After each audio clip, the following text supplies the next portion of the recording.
Hello everybody, SlimKirby here, and welcome back to the Animal Crossing Let's Play. You are currently watching the abridged portion of this playthrough, where I cut out all the fluff and simply talk about my adventures of playing through an entire year of Animal Crossing in a summary format. If you'd rather watch the playthrough in its entirety, check out the video description for a link to a playlist that has all the episodes and stream sessions I've done raw and unedited. But if you'd rather stick around for these videos, well, just sit back and enjoy my adventures through Popstar. Friday, February 22nd. There was not a lot that happened today from a citizen's perspective. Seriously, I don't think a single thing happened today. Gulliver showed up, but it was a duplicate item, and that's really about it. However, thankfully I had a much bigger task in mind, because it's time to head back to the Able Sisters yet again. This time I'm making a pattern strictly for Lily, as the Birdo one that she had prior was really more of Cherry's pattern, and I thought Lily deserved one of her own. I decided to go with a character that means a lot to me, but to a very large degree. Like, it needed to be a character that really stood out to me personally out of literally 1,000 others. So, why not my favorite Pokemon, Poliwhirl? Plus, it's frog-like, and Lily is also frog-like. It's perfect. I even made it a point to put Lily's name on the pattern as well, just to really make it definitively hers. The pattern itself wasn't too bad to make. I did have some issues with color palettes, but what else is new? Also, the interface screwed up at one point, and it ended up putting a polka dot pattern over the entire thing, which means I had to redo it, or at least touch up the areas it affected. Seriously, this interface gets so much better in future games, not to mention way more customizable. After my pattern was done, I saved it to my collection and then put it up outside Lily's house. And you know, I think she really liked it. Day over. Saturday, February 23rd. Today was actually kind of productive, in a social sense anyway. The game actually seemed like it was trying to push us towards spending more time with our newer neighbors, which is always good considering you never know when you're going to lose an old favorite, so it doesn't hurt to keep making new connections. I watched Biscuit play with a ball, which was adorable. I took care of some clothing errands with Sally, and even talked dieting tips with Matilda. I also had a little talk with Rainbow Rhoda about her dating life lately in regards with a certain ape that lives in town. I know it might seem petty just because it's Caesar. Heck, even I'll admit I was probably a little harsh with him today when I pitfalled him while he was sad, but I just don't think they make a good match, honestly. That's just my God's to honest truth. Anyway, we have other things to talk about on Saturday, as you know, so let's get into that. I was a little disappointed in this week's town tune, not at the tune itself, but the fact that people had a hard time recognizing it on stream. Let's just say, it really made me feel old.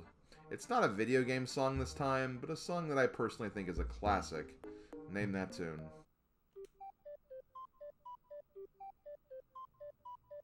And to close the night, we had a swinging good time with KK Slider as he played us some KK Swing.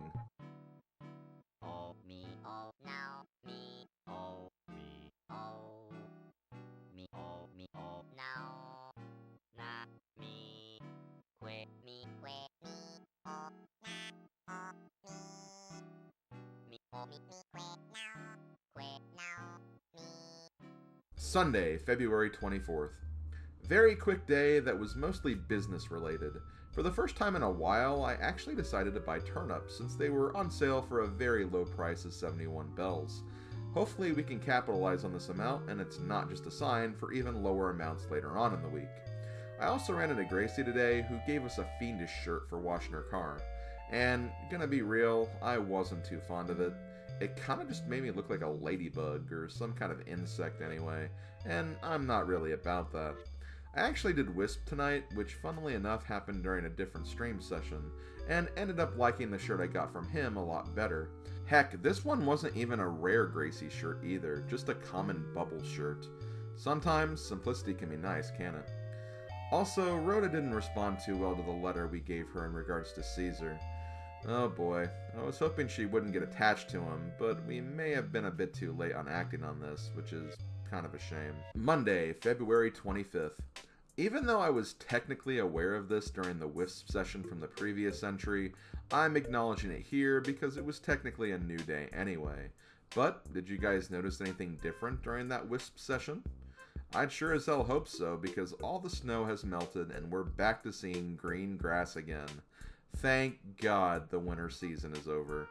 I know the snow can and does seem like fun sometimes, especially as a kid because LOL, no school, but I don't know, these days snow just seems like more of an annoyance more than anything, especially as an adult and if you have errands to do, or a job to transport yourself to. And for Animal Crossing, the snowman and igloo stuff can only be interesting for so long. I am happy I got all the igloo items though, and we at least did the snowman stuff for a few weeks anyway. However, I would like to see some more holidays again personally.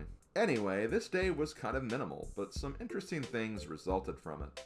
Thankfully, I remembered that I bought turnips the previous session because Tom Nook had a turnip spike today.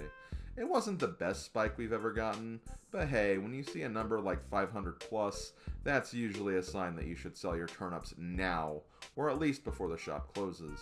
And because of that large spike, I decided to double down on gambling this week and decided to plant a 30,000 bell money tree. Although admittedly I think I planted the tree before I saw the spike. Still though, this information flows better when you think of it from this light, huh? I also sent Matilda a letter to try and lock her in. I definitely don't like her as much as I did with Mama V, but I really feel like we can't be too picky with our neighbors sometimes, especially the Snooties. So I figured we would give her a chance, at least for now. I mean, Rhoda ended up being okay after all, so it's not impossible. Tuesday, February 26th.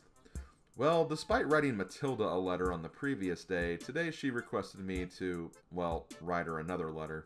I guess no matter what, she really wanted us to lock her in as a neighbor for a while, huh? Oh well, I don't really have a problem with that, I guess. In fact, I actually decided to teach her how to make a grilled cheese sandwich in the letter, and it's always nice when you can pass on such critical knowledge to other people. This wasn't the only letter I wrote today, though. I actually decided to write Caesar today as well. I know, surprising, right? Well, this letter was a bit more short and sweet, and animals tend to not really like letters like this, so I was still doing my civic duty of giving Caesar a hard time.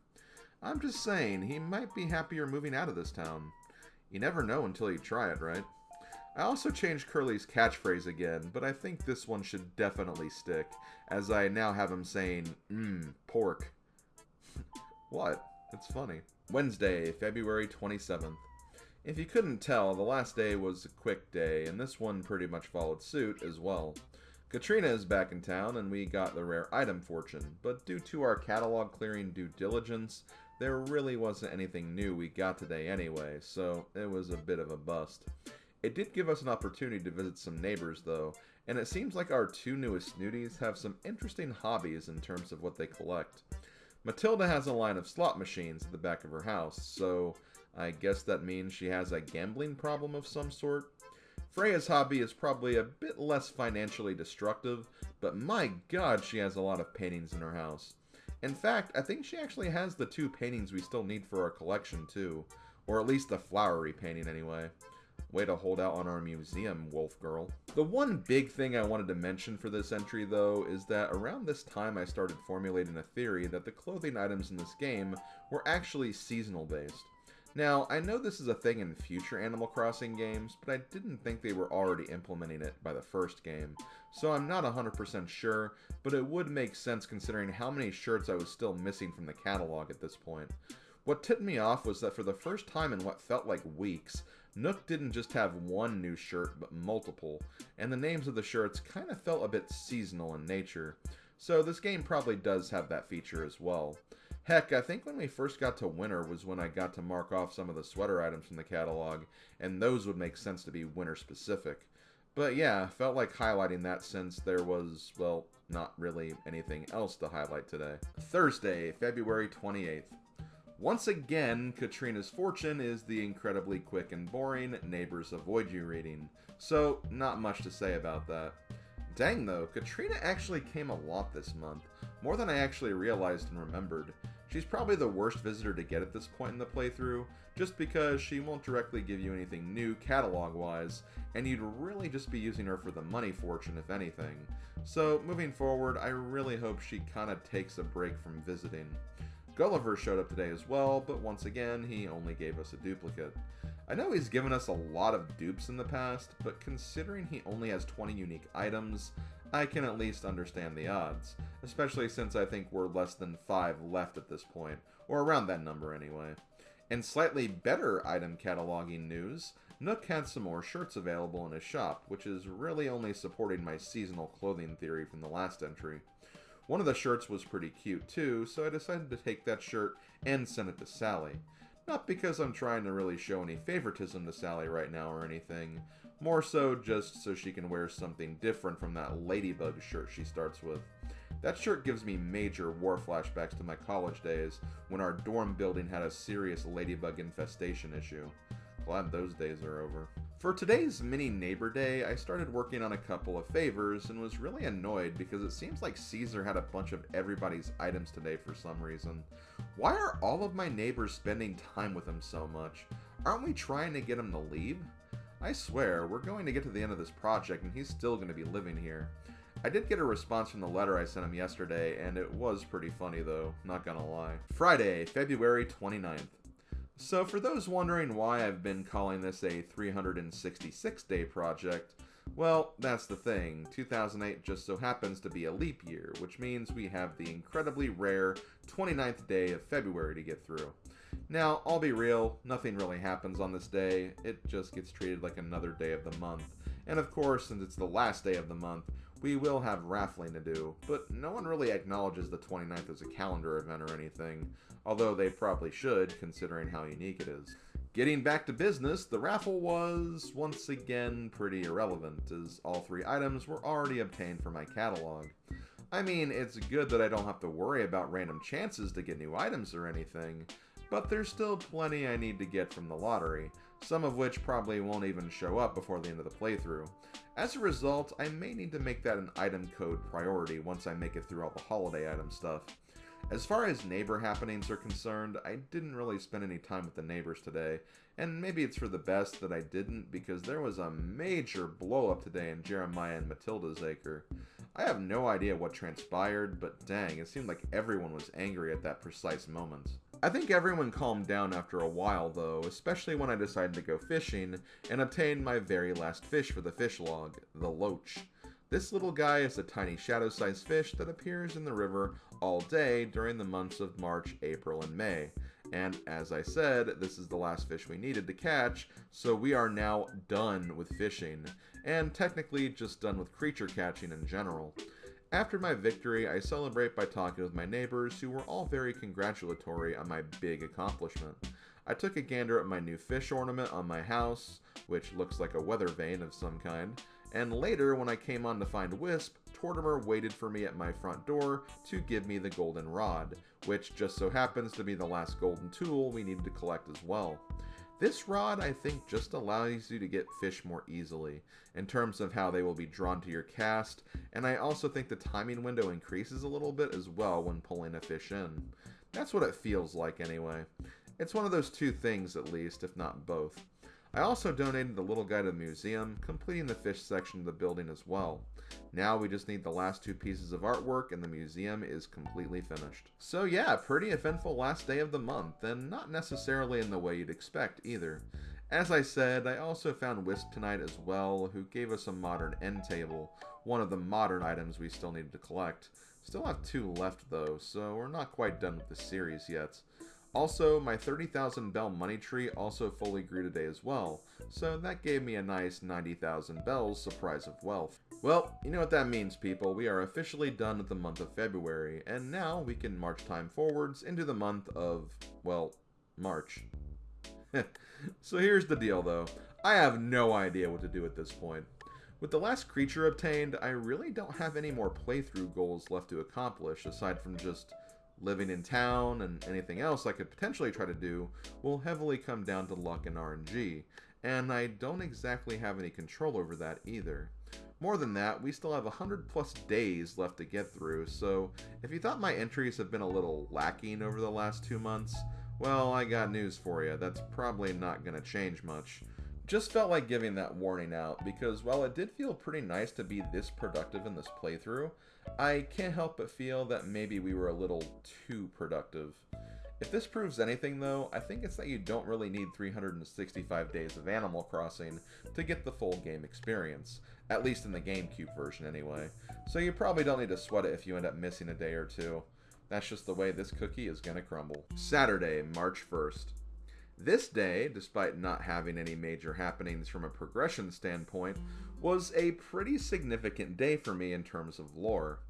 After the last few weeks of noticing small patterns and signs here and there of slightly altering behavior, I finally decided it was time to make a move. So, I asked out Cookie. And for those who feel like this might be kind of out of nowhere, I don't know. I don't really agree with that. As I've stated before, Cookie and I have always had a really good relationship. There was really only one time where we butted heads, and that was during a ball quest, which is already kind of the bane of my existence for this project anyway, and I can't really blame her for that. The fact that she also not only replaced Cherry, but is also a peppy villager, my favorite villager type in this game, and that she quite literally moved into Cherry's exact house spot, I swear, the signs just don't seem to be ending anywhere. Heck, I think even Lily has been secretly trying to get something ignited between us, as she had me deliver a Cherry shirt to her today for one of her favors, which, hey, first time the shirts showed up in a while. So, yeah, with all those factors in play, I just decided, why not? It's been more than a quarter of the year since Cherry left, and it might generate some additional story elements for the town as we head into the last third of the playthrough. And to keep the signs coming, of course, after writing her a letter, she responded quite positively to the idea. Or at the very least, she responded with a generic template very similar to the letters Cherry wrote us in the past. Which, hey, if that's not a yes, I don't know what is. But yeah, Slim X Cookie, now official. And finally, as we all know, it's Saturday, so let's get to some more musical developments. First, after so many people didn't guess the last town tune correctly, at least on stream anyway, I decided to throw an incredibly easy one that everyone should recognize, so name that tune.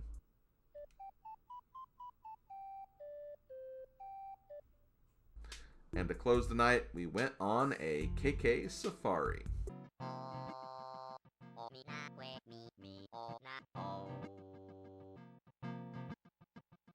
Oh, me na we me oh me oh now na me now oh na me oh we oh oh.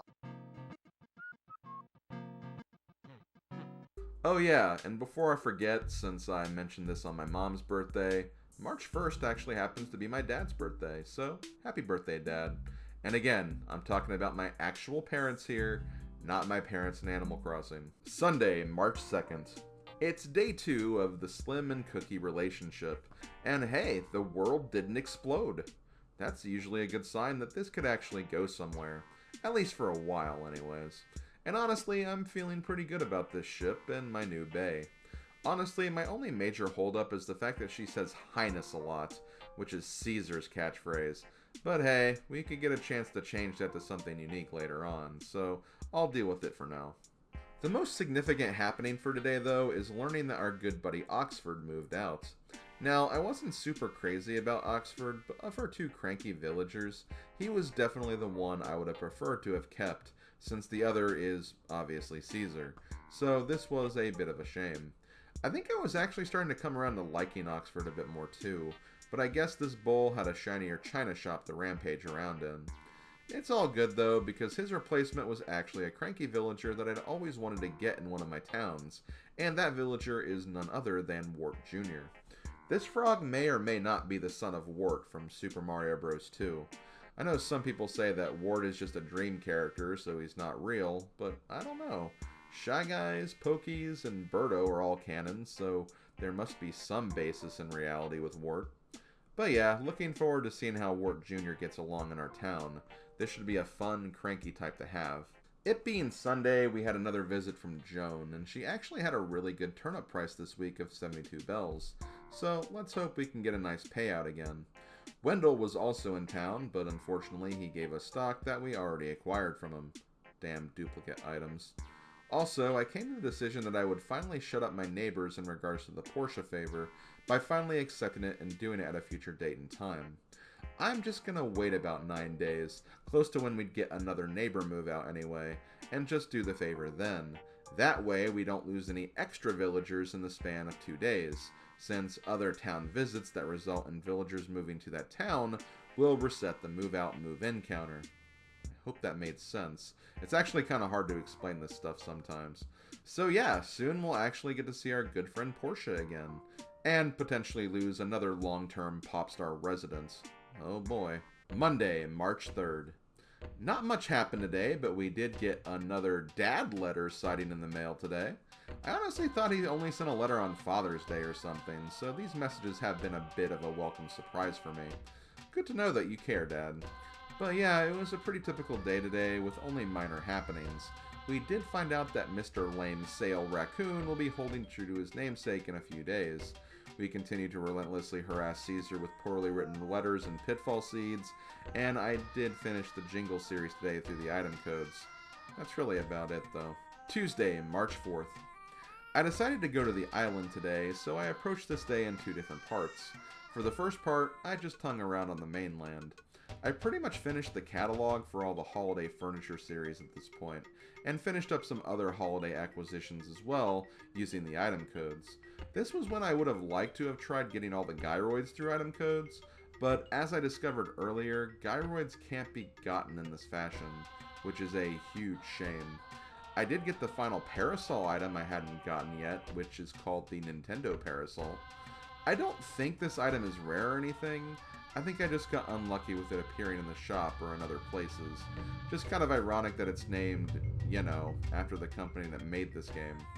While talking to some of my neighbors and looking for Maddie specifically, I couldn't find her in her district, but I was able to go into her house, which meant she was either inside or at least nearby. However, her house was empty, and seconds later she walked in. Welp, this is awkward. The one girl in town that has a big crush on you finds you alone in her house randomly. She didn't seem to mind though, but in a strange twist of fate, after just randomly starting a conversation with her, she asked for the item I promised to deliver Portia back, which is something your neighbors can do sometimes if you don't make any progress with a favor fetch quest after a few days.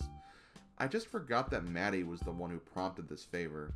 I'll try accepting this request again a bit later, closer to when I actually do plan to go to pieces, just so this doesn't happen again. Moving on to the island, I actually had two things I wanted to try to see if I had better luck with getting island items during these visits. First, I remember distinctly that Flossie was looking for a green bench at one point, so I decided to bring one along with me to see if it would maybe get her to want to trade an island item for fulfilling her demand. However, she only gave me bells instead, so clearly that didn't work. Second, I read up on an Animal Crossing wiki page that apparently there are specific types of fruit that specific islanders like and dislike, and apparently Flossie likes apples. I brought along some apples with me to the island, left them on the ground, and then when I went to the GBA screen to do the item transfers, I tried giving them to Flossie to see if that would accomplish anything. It did seem like she enjoyed them, and she even had some heart icons appear around her model when she consumed them, which unfortunately you can't see since capturing that footage is impossible, but when I went back to the island to check the items, once again I was left empty-handed.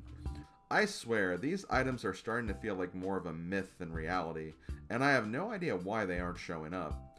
They definitely exist in the game's coding, I'll prove that to you later on, but how you get them here has got to be like a 0.0001% chance or something. Seriously, if there's anyone who knows anything about these items and how you get them, please let me know in the comments section, even if this is months or years after the Let's Play has ended. I just want to know if there is something I'm missing, or my luck is just that bad with this, because I've gotten nothing from this at all. Also, Flossie said my name reminded me of nachos, which, I mean, I guess tortilla chips are pretty slim in nature, but still a very weird comparison to make. Moving on. Wednesday, March 5th. Nook had a sale today, but I filed this one under literally don't give a crap, because I completely skipped it.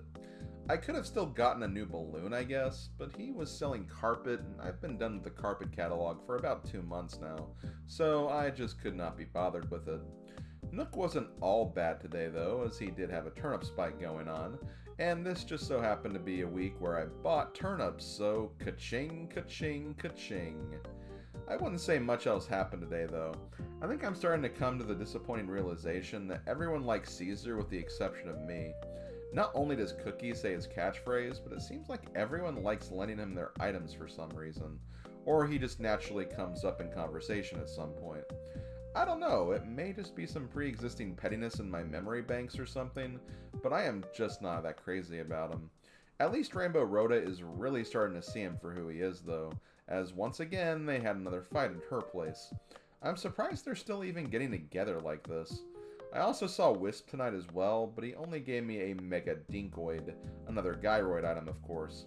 As far as the me and Cookie relationship and how that's going, we're just taking it slow at this point.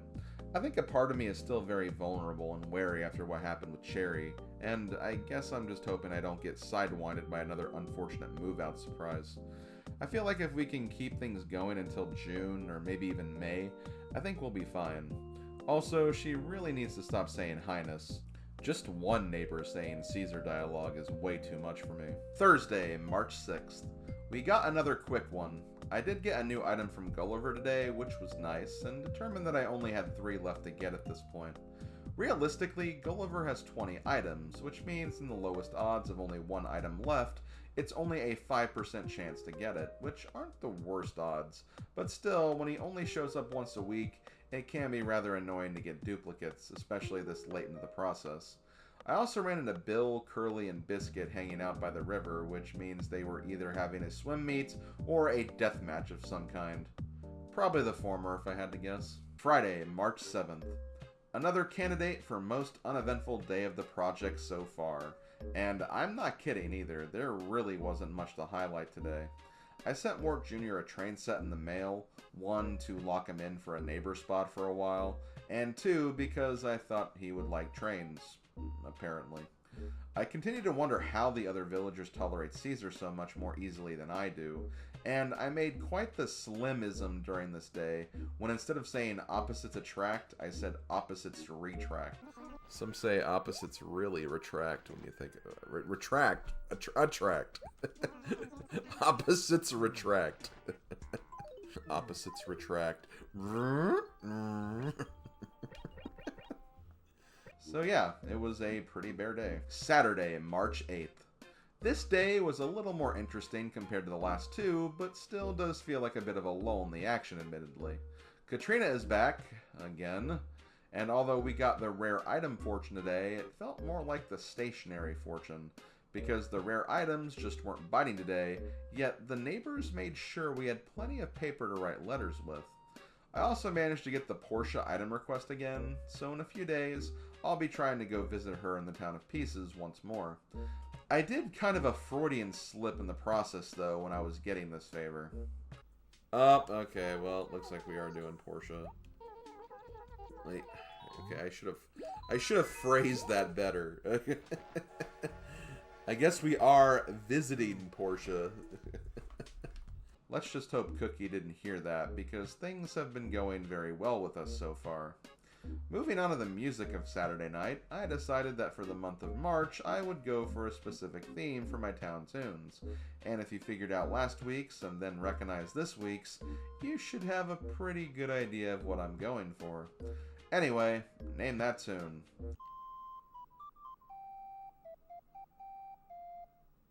And for KK Slider tonight, I decided to go with KK Country. Gotta admit, even though I'm not a big country fan, this tune was pretty catchy.